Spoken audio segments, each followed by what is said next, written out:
The United States is historically founded on the fact that it rejects the idea of having a king or adhering to a monarchy.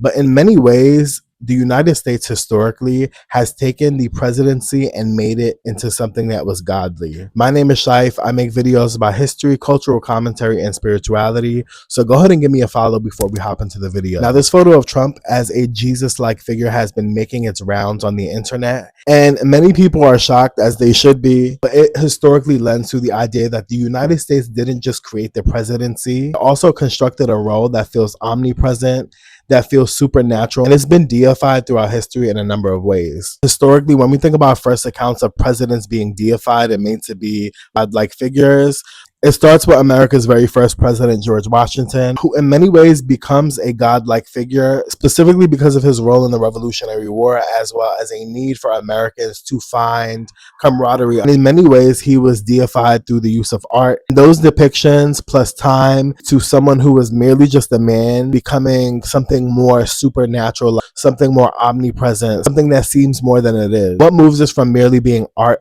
and a depiction of the president is the use of technology and the use of media. During the Great Depression, FDR begins having these fireside chats, and he basically wanted a way to enter the home of the average American and let them know that everything would be okay. In this moment where the idea of the presidency becomes omnipresent in a way in which he is everywhere. He becomes the watchful eye. He becomes the person that is in your home comforting you. Snowballs into this idea that the president actually holds way more power than he actually does. We take this idea of divinity and supernatural forces.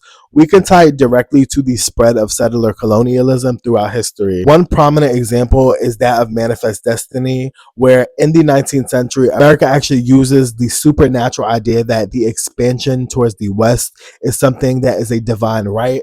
That is no different from what we see today from settler colonial states such as Israel that uses the idea that the land that they are stealing is something that was promised to them 3,000 years ago. In many ways, people often want to separate religious traditions, spiritual ideas, and politics. They are so much more intertwined than what the naked eye can see.